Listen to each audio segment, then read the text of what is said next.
Namaste Saraswati Deve Gauravani Pracharine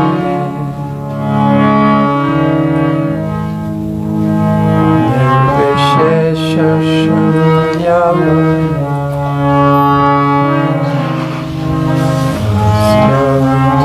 Jadeshatani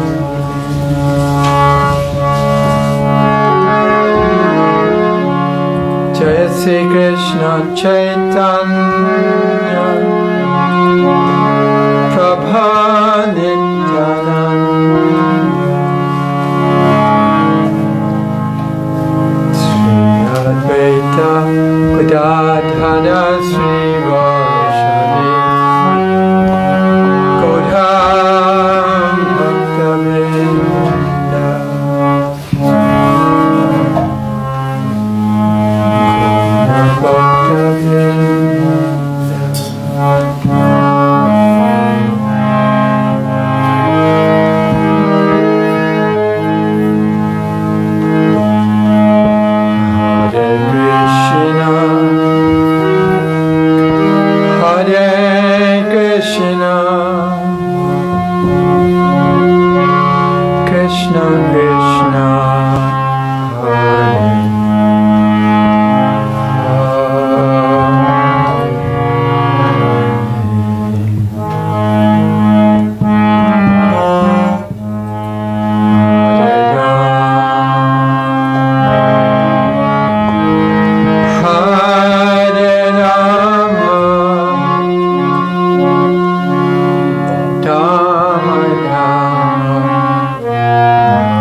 Krishna, Krishna, Hare Hare, Hare Hare Rama, Hare Rama, Rama Hare Hare. Hare Krishna, Hare Krishna,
Namaste Saraswati Devi Gauravani Prasarane Namaste Satsangavani Prasarane Om Agyanataminandasya Janajana Salakaya Chaksustamilitam Jena Tasmai Sri Gurave Namah Sri Caitanya Manabhistam Stapitam Jena Bhutale Sayam Rupa Kadamayam Yadati Sapandantikam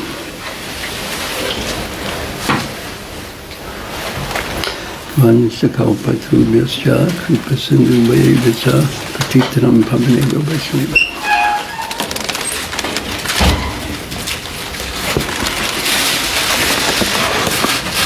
Hare Krishna.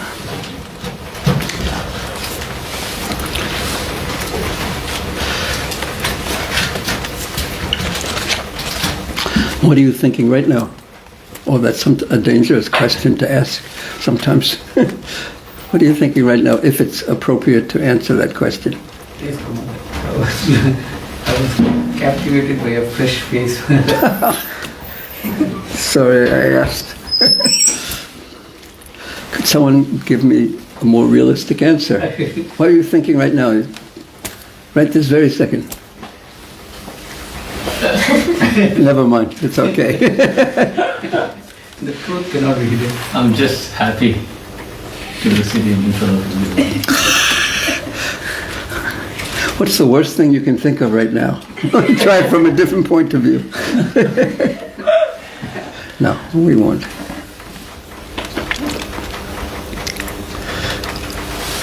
So Mahaprabhu is speaking to Sarvabhauma Bhattacharya, and Sarvabhauma Bhattacharya has explained Vedanta to him for many, many, many days. Vedanta, not according to Srila Vyasadeva, but with the commentary, with the philosophy of Sripad Shankaracharya imposed on the Vedanta philosophy. So to do that, like if I was to say right now, it's sunny right now, but actually it's raining right now. So to prove that it's sunny right now, even though it's actually in fact raining right now, I'd have to figure out some peculiar way to what Prabhupada called word jugglery. How to juggle the words, how to juggle the philosophy in such a way that even though it's sunny, it appears to be raining. You can do that with nyaya or logic. You can do that. You can make the day seem night and the night seem day through logical processes. And illogical, logical processes. But it's possible on the verbal, mental platform if you know the art of word jugglery. And therefore, Sripad Shankaracharya did exactly that.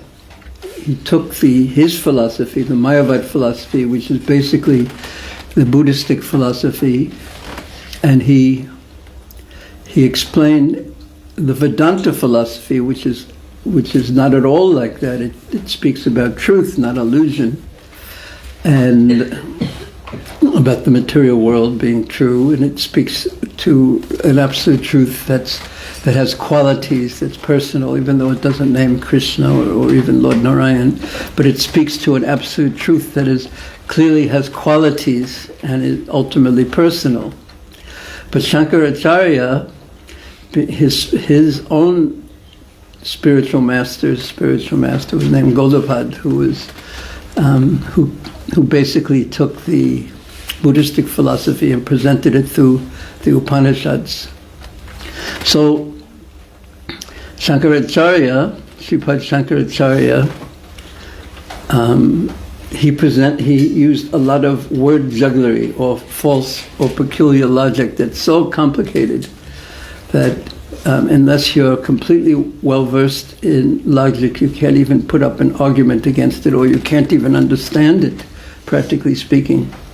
And despite so many Vaishnava great scholars being very versed in logic and being great scholars, still it's very, very complicated. And even though, as Prabhupada says in one of his purports, that the Vaishnava scholars, whenever there's a debate, they come out victorious generally, but yet there's no, practically speaking, there's no conclusion after hundreds and hundreds and literally thousands of years, practically at least 1,500 years. There's no conclusion. Not that there isn't a conclusion, but the Mayavadi philosophers, the Mayavadi scholars, it's not that they say, oh, now I understand, and you're right, and now we're going to become Vaishnavas. It doesn't happen like that after so many years and so much debate. But here, Mahaprabhu is doing something very special. He's going to change the heart, not just argue in a logical way, but he's going to change the heart, the consciousness of Sarvabhauma Bhattacharya, who is an extremely learned, well-known teacher of Vedanta according to the Mayavad philosophy. And this can be done, practically speaking, only by a Mahabhagavata, a fully realized soul, to actually be able to change the heart of someone like this. So Mahaprabhu heard for 7 days, and he wasn't at all he didn't learn the Vedanta philosophy from Sarvabhauma Bhattacharya, but rather he said it was like a cloud covering the actual philosophy that Vedanta was speaking.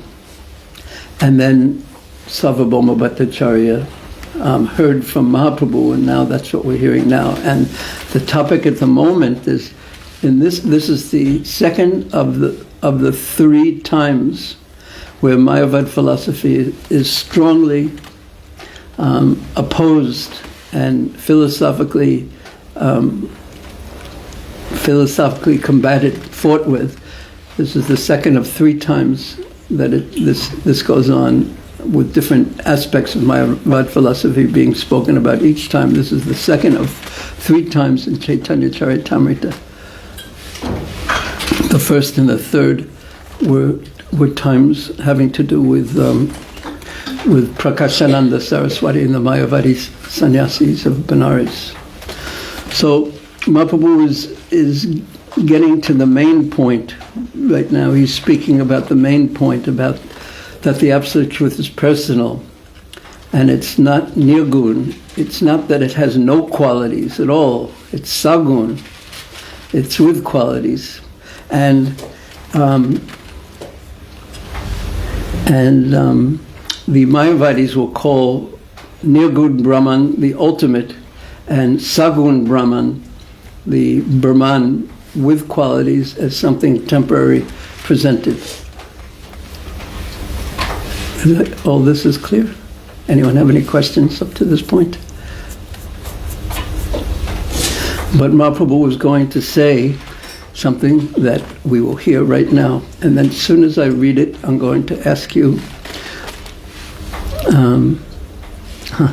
no, in fact, I'll read the Bengali is so strong.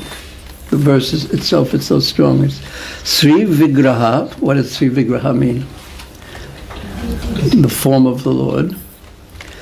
Yena Mane, one who does not accept Sri Vigraha, Yena Mane, one who does not accept the Lord's form, worshipable form. Seita Pashandi, such a person is a Pashandi, an atheist, or Prabhupada, I think, translates as agnostic.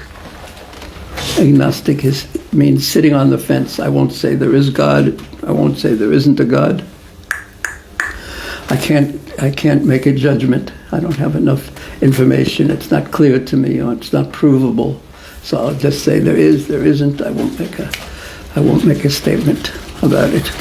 So that's basically an atheist. If you say that there may be a God, but I don't really know anything about it, that means you're going to act in an atheistic way.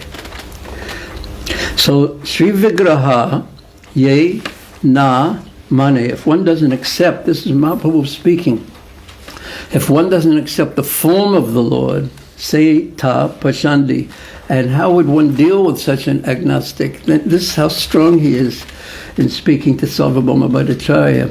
Adrishya, asprishya. Drishya means to see. And adrishya, such a person shouldn't be seen.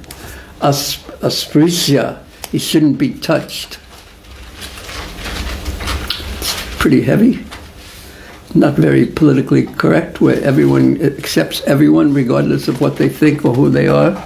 Say hi Yamadandi, and such a person is going to be dandi, means punished by Yamaraj. Even if they are great Mayavad philosophers, look how Mahaprabhu is saying how they should be dealt with. And of course there are very powerful purports here. But I think we'll just continue reading the verses. And then he explains, Vedana Maniya Bodhyahai Ta Nastika. Nastika means atheist. The Buddhists do not recognize the authority of the Vedas, therefore they are considered agnostics, or again atheists. However, those who have taken shelter of the Vedic scriptures, so the Buddhists say, I don't accept the Vedas.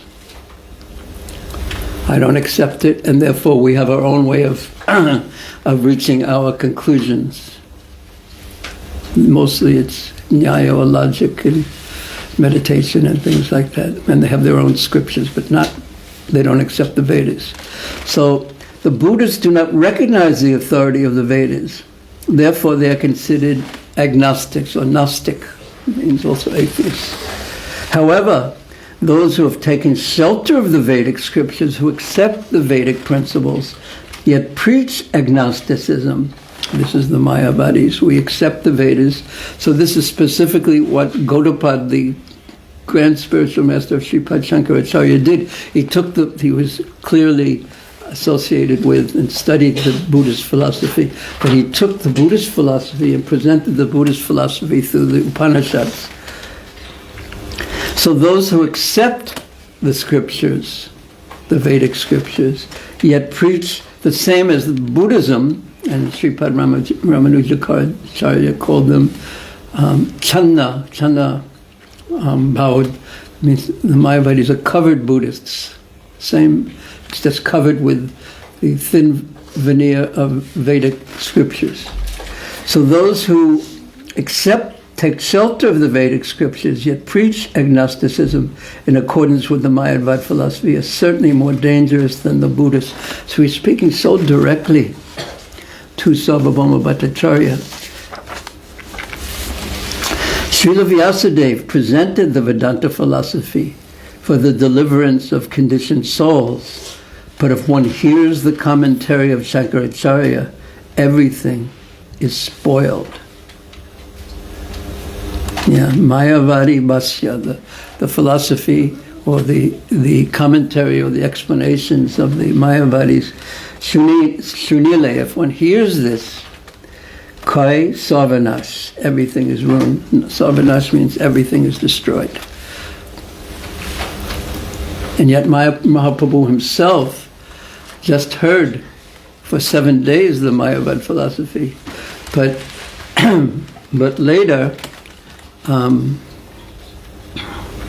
Mukunda Datta, one very dear devotee of Mahaprabhu, had a younger brother who came from Benares, and he had studied Vedanta in Benares, the Mayavad philosophy, and Bhagavan, excuse me, not Mukunda Datta, but Bhagavan Acharya.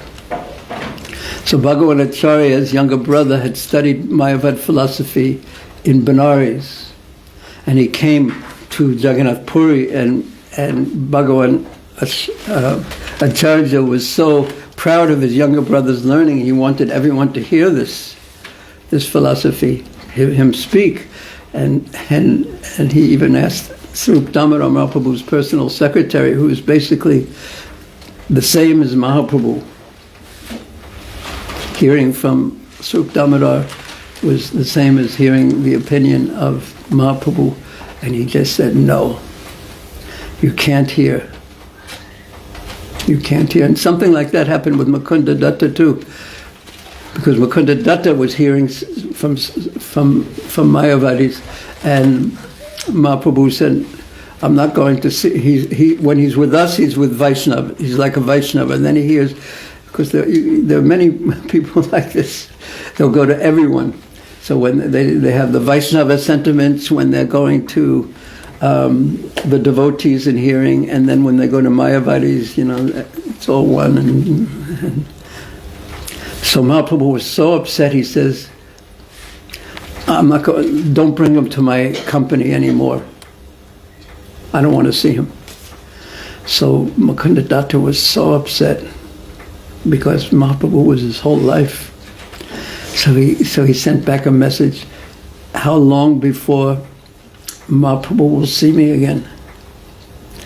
And Mahaprabhu was asked that question. I won't see him again for another 100 births. And so that messenger brought that message to Mukunda Datta. He said, Mahaprabhu, I hate to say this, Mahaprabhu said he won't see you again for 100 births. And this was just for hearing Mayavad philosophy.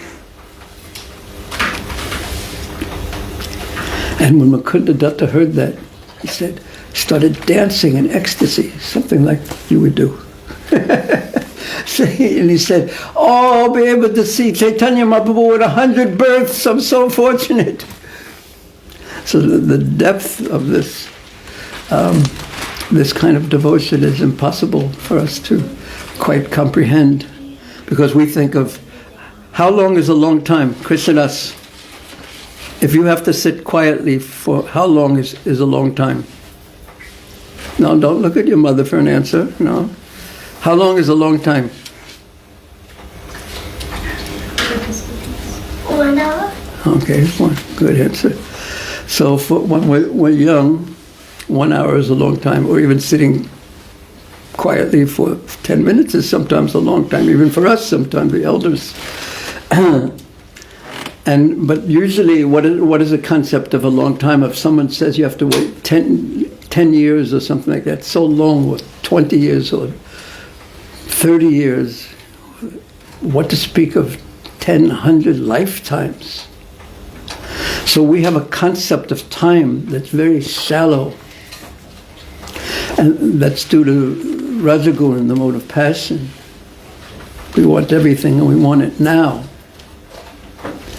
But when this is one of the arts of understanding points of Shastra and the way that exalted personalities speak. They're speaking from the point of view of eternity. Their viewpoint is that of eternity. That's the platform on which they're viewing life, and what is significant and what is insignificant, viewing it from the point of view of eternity. So Mukunda Datta saying, I will be able to see Mahaprabhu again in 100 births was my greatest fortune. And he started dancing. And Mahaprabhu heard about this and he immediately called him to his company. He said, look at this devotion, he was saying. So Mahaprabhu continues his speaking. And Sarvanyas, Shunile, if one hears this, Hi, Sarvanyas, everything is destroyed. The Vedanta Sutra aims at establishing that the cosmic manifestation has come into being by the transformation of the inconceivable potency of the Supreme Personality of Godhead. Okay, what did I just read? Who heard that? Raise your hand if you can basically repeat it. Raise your hand if you can repeat that. Approximately repeat it. Okay. You're looking at it. No, you're not. Are you looking at it also? That helps. Could you repeat what I said? Could you repeat what I said before? The verse I read? No. Okay. I'll read it again. The Vedanta Sutra aims, the purpose of the Vedanta Sutra, at establishing that the cosmic manifestation, the whole material existence, has come into being by the transformation, and this is the philosophical point, by the transformation, and the Sanskrit word is parinam. Parinamavad. This is an important philosophical concept. Parinamavad. This is the path or the philosophy of parinam, which means transformation. So the cosmic manifestation has come into being by the transformation of the inconceivable potency of the Supreme Personality of Godhead. So what is the cosmic manifestation a transformation of? The potency of the Lord. Yeah, of the Supreme Personality of Godhead. Now, this is what Vedanta wants to prove. Now, the Vaishnava philosophy is actually the Gaudiya Vaishnava philosophy is called Shakti Parinamavad, but this is a basic principle here. Let's see if it mentions it here. Yeah, Achintya Shakti, by the inconceivable potency of the Lord. So, the Mayavad philosophy, Vaishnava philosophy, is called Shakti Parinamavad, means the transformation of the Lord's potencies, energies. So Krishna has different energies. There's the internal energy, the external energy, and the marginal energy. The jivas are the marginal energy, the spiritual world is the internal energy, and the material world is Bahiranga Shakti, the external energy. So it's an energy of the Lord that's transformed, not that the Lord is transformed. Like when the king goes in, if a king visited a prison house and meets the warden of the prison house, it's not that he's in the prison house. It's not that he changes into a prisoner in any way. Or even into the warden. He's an individual entity, but the government and the king invests his potency into the warden who controls the prison house. So we could say that that's the king's or the government's energy. So it's not that the king is transformed, but his energy is used in a different way. That's called Shakti Parinam Avad, or the path or the philosophy of the transformation of the energy. And the Mayavadis, Their philosophy is called Vivartavad. Vivarta means illusion. So when they look at the material world, they see it completely differently than the way a Vaishnava looks at the material world. The Vaishnava looks at it and says, this is Krishna's energy. Everything is Krishna's energy. And the energy should be used in the service of who? Pleasure of the Lord. He who controls the energy should be used in the service of that person. So that's how the Vaishnavas look at it. Are you following this? Or is it too wonky? As soon as I finish this point, I'll ask if there's any questions. But the Mayavadis, when they look at the material world, they see it as Vivarta, and Vivarta means illusion. So it's not really there. It's just Maya that lets you see the material world and lets you think you're an individual. Actually, the Mayavadis say that you don't actually exist as a person, and the material world doesn't exist. Everything is just one. And you are that oneness. Now, this is Mayavad philosophy, not our philosophy. Do you think you exist? Yes. This is a joke I played last time. Raise your hand if you think you don't exist. Do you think you exist? Yes. Yes, I think you exist. If you didn't exist, could you raise your hand and say, I don't exist? Why? Because if you didn't exist, how could you raise your hand and say, I don't exist? Because you'd have to exist to raise your hand to say, I don't exist.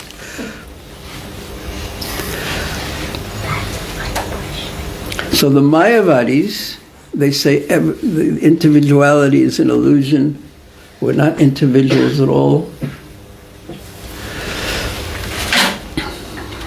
And the material world, the world that you see, the world of forms and energies and different things going on, it's all illusion. So that's why when you practice Jnana Yoga, does anyone know what Jnana Yoga is? The practice of Jnana Yoga? Yeah. The path of ruling out, this is not it, this is not it. Okay, do you know how you rule that out? Do you know it? Because you almost raised your hand, so I don't know if that was a scratch or a... It's, Jnana Yoga is always through the mind. Yeah. Trying to discern the truth through your intellect. Yes. Basically through meditation. So you go into a meditative trance where you close off your senses, you don't look at anything, you don't see anything, you practice yoga for this purpose. And you try to understand who you are through the power of your intellect. And the basic, as Somya had said, neti, neti, neti. I'm not this, I'm not that, I'm not this, I'm not that. And it's very interesting, of course, if you're an intellectual type of person, you can go into try to understand what you are. Because when you close your eyes and when your mind, the reason why you close your eyes is you don't want to interact with the outside world and its stimulation. And you recite sometimes some holy mantras to calm the mind down and to quiet the mind down, because I don't know if you have noticed it or not, the mind is always chattering away and blah, blah, blah, blah, continuously, and it causes so much confusion, so much suffering when the mind is in passion. It's always thinking so many things. I'm going to do this. I like this person. I don't like this person. And 1 minute it likes the person, and the next minute it doesn't like the person, and vice versa. And I want to do this, and I can't do that, and I wish I could do that. And why is this person doing this? And the mind is continuing. And if only I had this. If only if I had that. And it's just the mind just going wild. And there's no peace and no happiness when the mind is in Rajagun. It's only desires, wants, desires, not needs even. And then, because that's so painful, what do people do? They will often just dull the mind to get it out of the suffering of passion. They'll take intoxicants, they'll binge Netflix or something like that. You know what that is? You know what that is? Good. Good boy. Movies, just watch, just so you don't have to think, just getting so dissatisfying. And the result, according to the Bhagavad Gita, of tamagun, of taking shelter of tamagun to avoid the pain of rajagun, the distress of rajagun, is more and more ignorance, deeper and deeper and deeper ignorance. First, you think that I'm going to find out if my life's going to be much better if I dye my hair. What's a good color?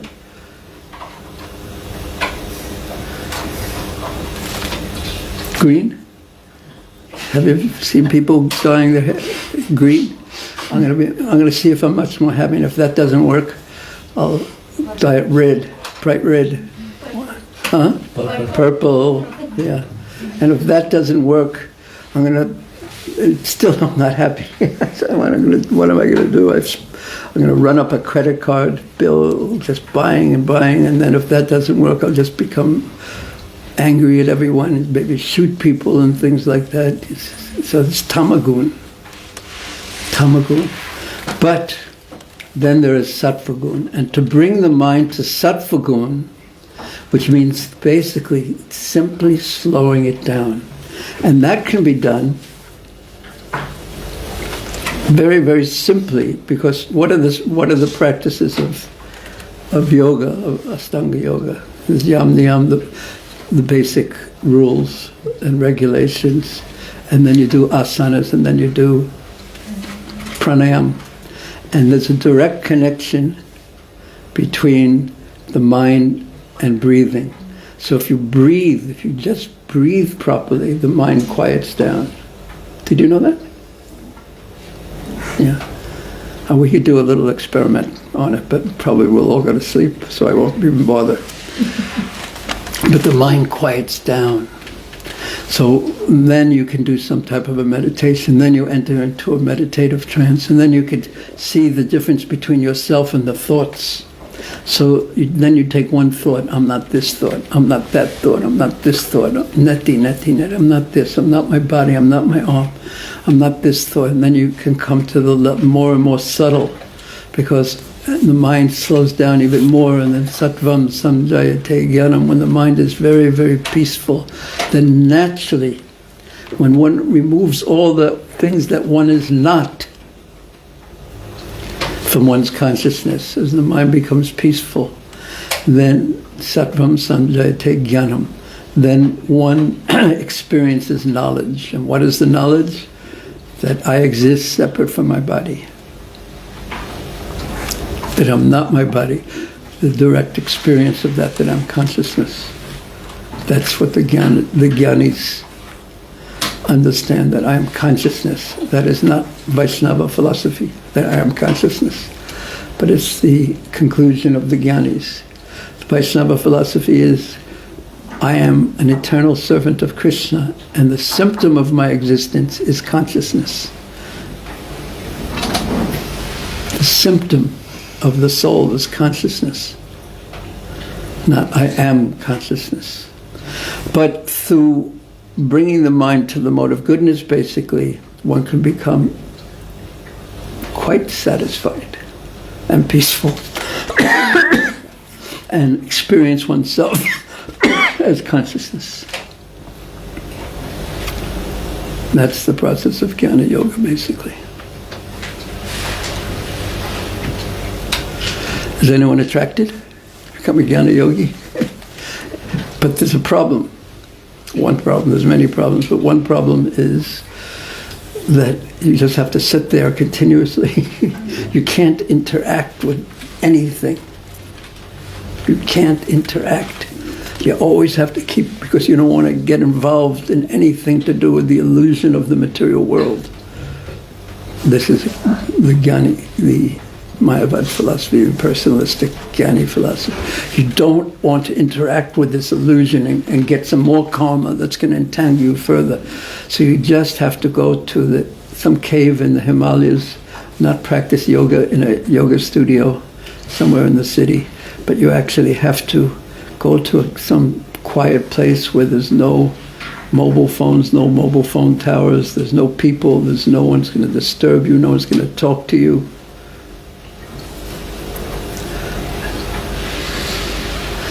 And that's almost impossible. No interaction with the world of Maya, of illusion.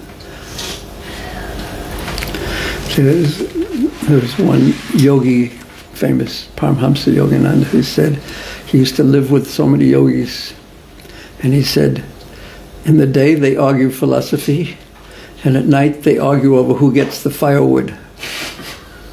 Because you just can't be that detached.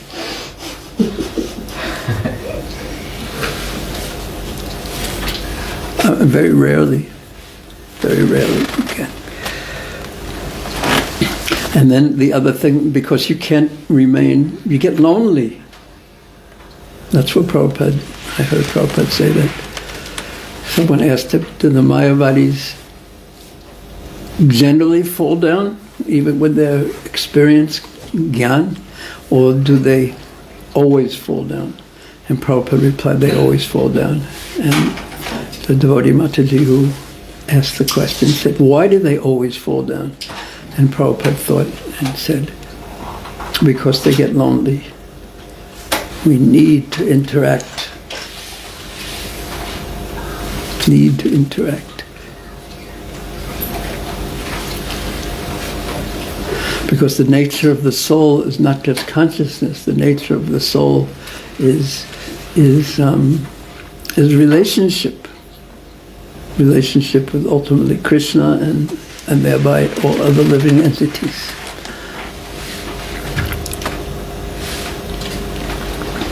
So, the difference between Vivartavad and Parinamavad. Mahaprabhu continues. The touchstone, after touching iron, produces volumes of gold without being changed. So there's the example. Because the Mayavadis say that the absolute truth has no qualities, it cannot be changed. So if the material world is always changing, so it can't be coming from the Lord, because that would mean He's changing. That's Mayavad philosophy. And the Lord, by definition, never changes. So therefore, they say that therefore the world has to be illusion. It's not really there, it's not really changing, because then the absolute truth would be changing. But now Mahaprabhu gives an example of a touchstone. After touching iron, it produces volumes of gold without being changed itself, without change. Similarly, the Supreme Personality of Godhead manifests Himself as the cosmic manifestation by His inconceivable potency, by His potencies, yet He remains unchanged in His eternal transcendental form. So this is the first part of what Mahaprabhu was going to find fault in the Mayavad philosophy. And there's some more verses in this, but first I'll ask, let me just actually finish the section, then he'll get to the second fault. Shankaracharya's theory states that the absolute truth is transformed. By accepting this theory, the Mayavadi philosophers denigrate Srila Vyasadeva by accusing him of error. So this is Vedanta study. Thus they find fault in the Vedanta Sutra and interpret it to try to establish the theory of illusion, Vivartavad. The theory of illusion can be applied only when the living entity identifies himself with the body. So it's the identification is illusory. As far as the cosmic manifestation is concerned, it cannot be called false. It cannot be called illusion. It changes, but it is not false, although it is certainly temporary. So this is basic difference between Mayavad philosophy and Vaishnava philosophy. And now he's going to move to a second fault. So we'll stop here. Anyone have any questions on what we just spoke of? A lot of philosophy. Only philosophy. Any questions? Yeah. When a person dies, Why don't you drink some water? Yes, Soumya. So the Jnana yogis meditate and they say, I'm not this, I'm not that.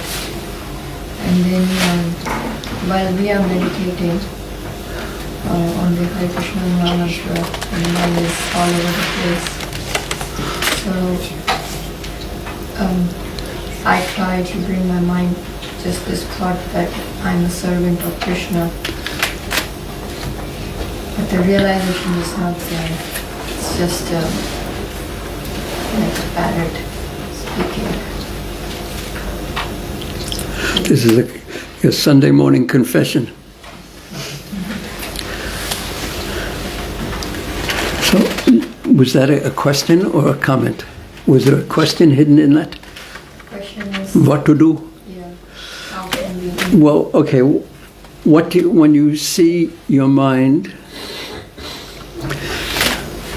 running all over the place, and your words that I am Krishna's servant are not deep enough to be realized, then what do you think?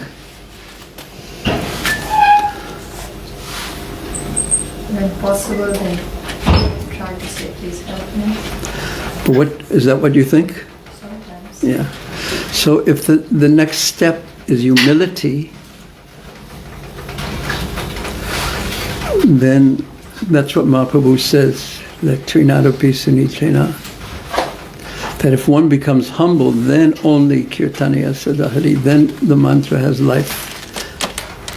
Because, why? Because then we're taking shelter of Krishna as our only hope. And taking shelter of Krishna in the form of His holy names is our only hope. And then the difference is, say if it's 2 o'clock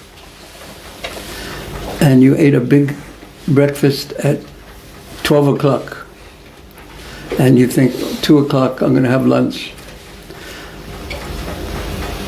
And if you haven't eaten for 3 days and it becomes the time for your food, lunch, one is very serious and urgent and the other is theoretically, oh, it's time for lunch. See, there's no impetus, no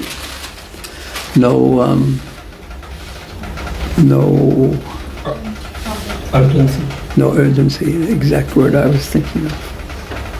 So when we actually have, our faith is so deep and our desire is deep to be with Krishna, and we see that our faith in the process is there and our desire is strong, and then we take to the process and we see that our mind is giving us so much trouble, then if our faith is strong, if our desire is strong, and if our need is strong, then the quality of our chanting will be completely different.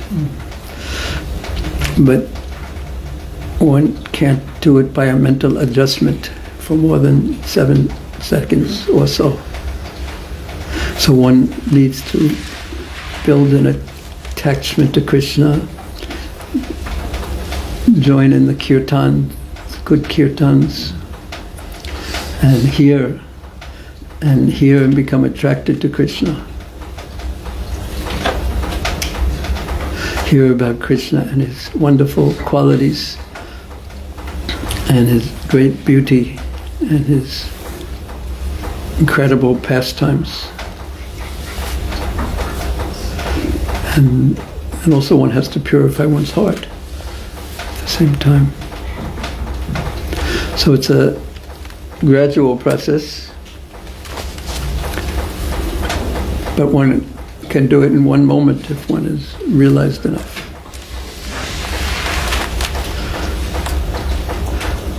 So that's a theoretically easy to understand answer to a problem that it's paradoxical, in the sense that when you think you're paradoxical in the sense that you think that as I advance, you feel closer to Krishna, but it's exactly the opposite. The more you advance, the more you feel further away, and therefore the tension between your desire and your capacity seems to increase. And there's where bhakti is born. So therefore, when we read the writings of the great teachers, they're always so humble. Great acharyas are so humble and so dependent on Krishna, and yet so attracted to Krishna. So we may think that they're just putting on the humility because to teach us, but no. Because we're tiny and insignificant.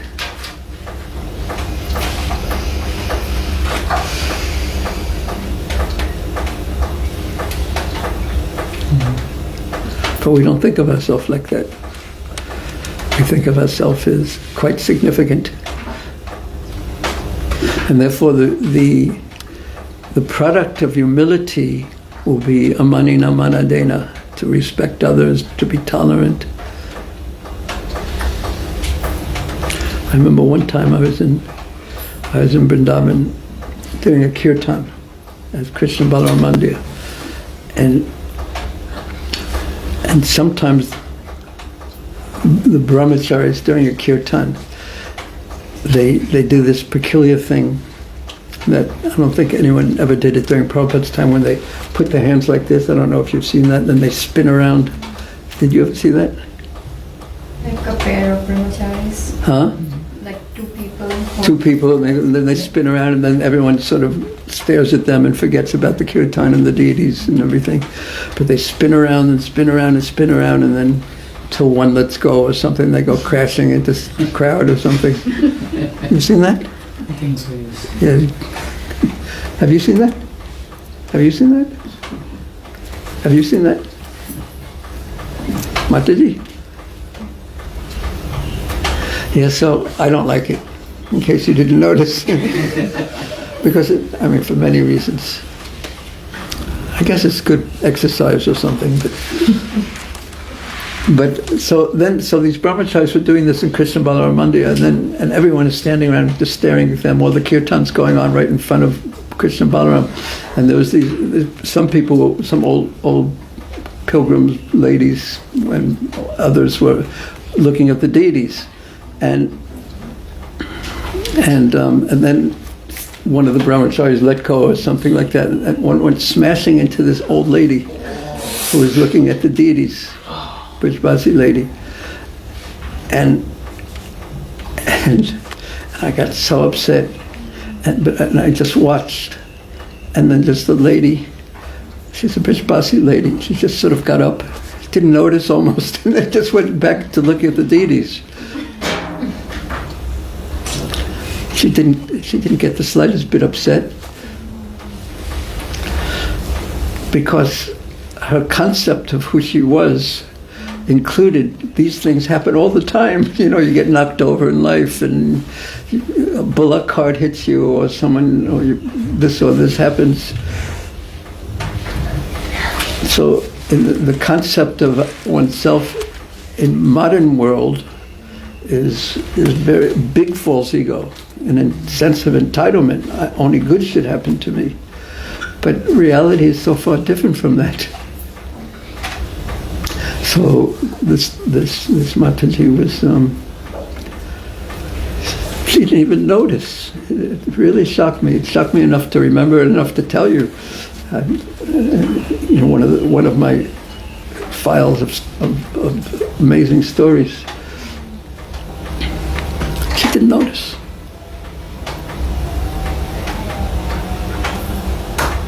Because life is like that.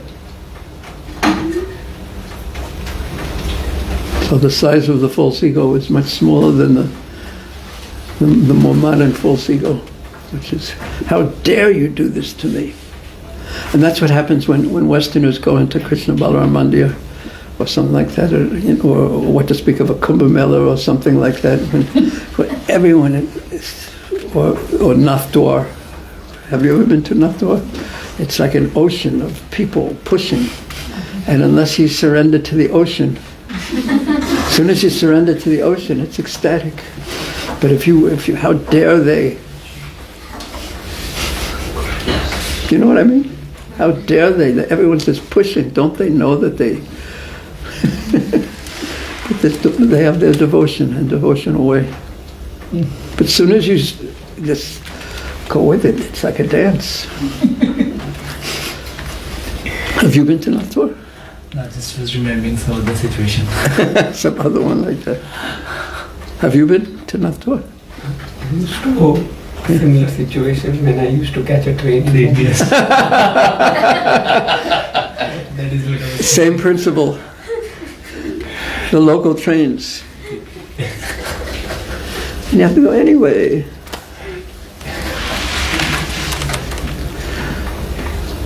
But you also have to know when you're to protect your wallet. But in the trains in Bombay like that, it's so good because you don't have to stand. You just pick up your feet and you're held up by the crowd. It's not a problem. No energy is required. Take rest. Free steam bath. Huh? Free steam bath.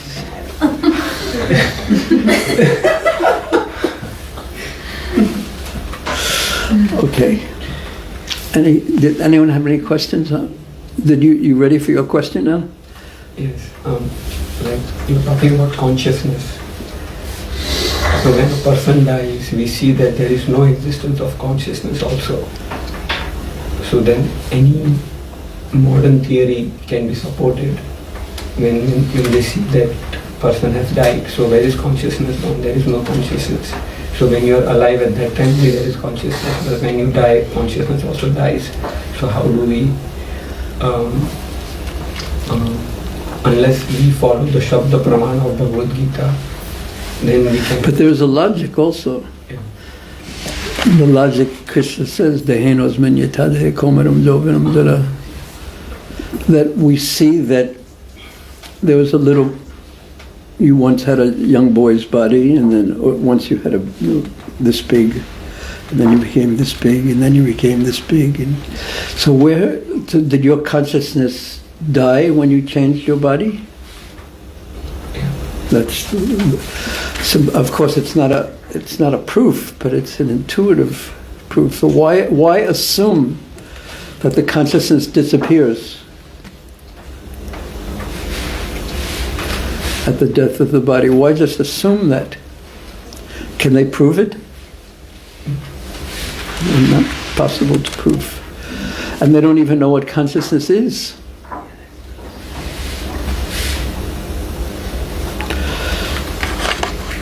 Yeah, so they don't know anything about consciousness, practically speaking, where it comes from.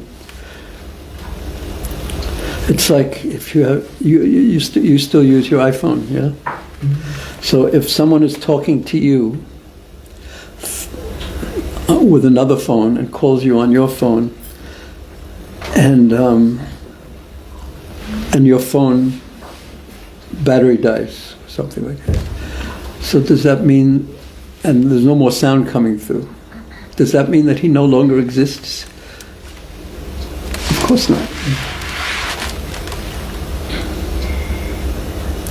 So there's no proof that consciousness, at the end of the body, that the consciousness ceases to exist. And there's intuitive reasons to think that it continues to exist.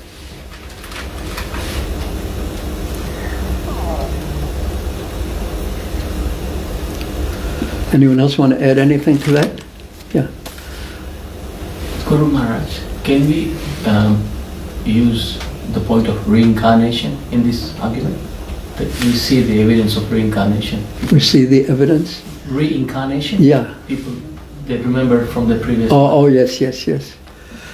Yeah, there's some research in that, but it's, yeah, you can, but it's like arguing with a Mayavadi, someone who's a scientist.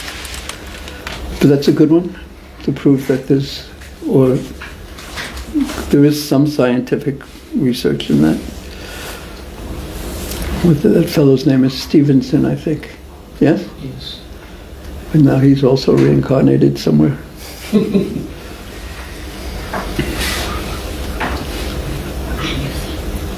What other arguments could there be for that? There could be the out-of-body experiences when someone's having heart surgery or something. I've heard of people. Have you had one? No, but I've heard it many times and people agree on it. Yeah, that could be another one. But nowadays, people almost need a more in-body experience would be more helpful for them. Because everyone's like floating around on the mental platform.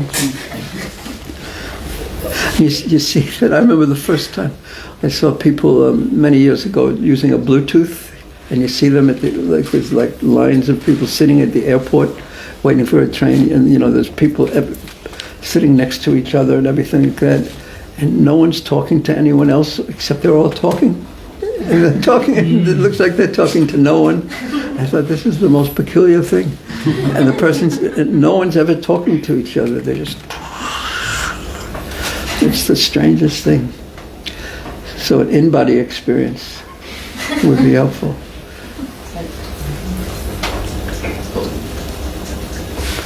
But yes, it's a point. It's another one. Yes. Is there any other proofs? Just wait. I'm asking if there's any other proofs. And then, anyone else have any thoughts on that? Dr. Ji? The same point that where is consciousness in this body? How is the body's physiology making consciousness? What There is, is consciousness in the brain's electrical activity. that's the usual theory. And what's our argument against that? That our experience of the world is very different from the activity in the brain, which is just electricity. Yeah, the experience of the tableness of this, of the interaction with another. That's qualia. The experience is different from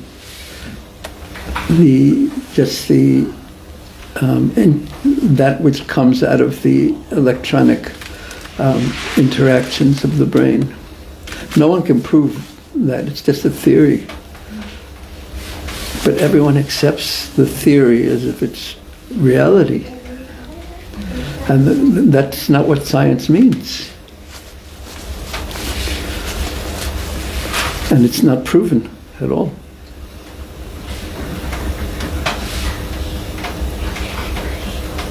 And then they'll say that the computers, through artificial intelligence, are now approaching consciousness. But how can they say that? They'd have to be inside a computer, thinking like a computer, tapping into the computer's thoughts, and then saying, yes, this is the same as me being alive. I've even heard one scientist say that a thermostat, you know what a thermostat is a form of consciousness, because it interacts with the environment and changes according to the environment. Krishnadas, is he gone? Is there? Okay, he's doing artwork. You know what a thermostat is? Do you know what a thermostat is? A thermostat. No.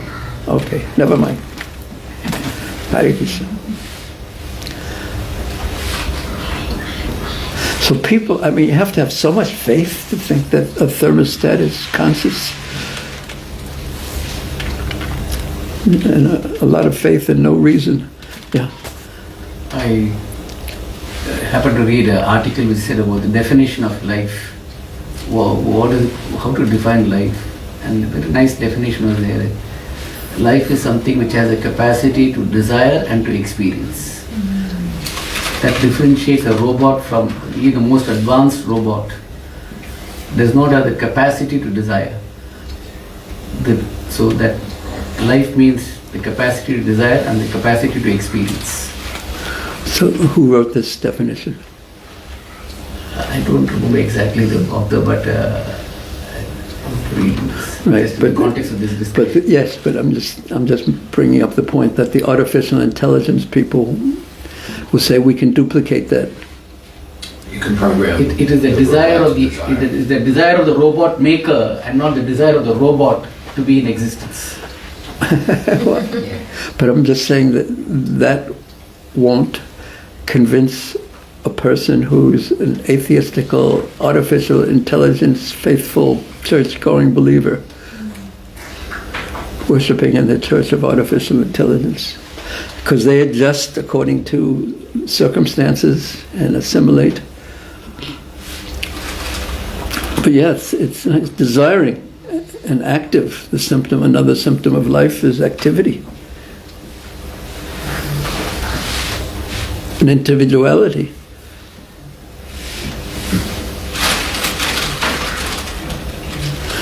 You could program a robot, a computer, to simulate desiring. This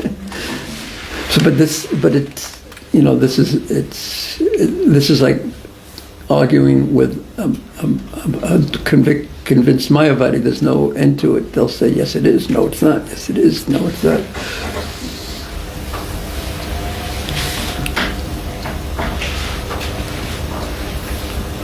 Yeah. So then the ultimate, because the argument's been going on forever, and we are reading from Shankaracharya's past times, so that was, say, 1200 to 1500 years ago, and prior to that was there, and in present day it's there. So eventually our philosophy rests on, one is Shabda Praman, but even then it rests on experience more than logic and argument. I'd say the philosophy doesn't rest on experience, but the result of the practice is experience. Philosophy is philosophy, rests on Shabda, but your faith and your conviction is going to rest on what jewels of realization you have collected in your life. The philosophy is like it names the philosophy, Sambandha Gyan. It tells you the process, and it tells you what the goal is. But then, ultimately, one has to taste self. What's the example of a mango? What is a mango? Trying to define what a mango tastes like. And so there was Prabhupada told a funny story about some person had just come from England many years ago and gone to India, and he had heard about mangoes, but he had never tasted one. So what's that sound? From outside. The front door popped open and somebody using a whippersnapper Okay, right outside. across the street. Okay, wow. So the person was very eager to find out what a mango tastes like. So he was, no, not a mango, a jackfruit.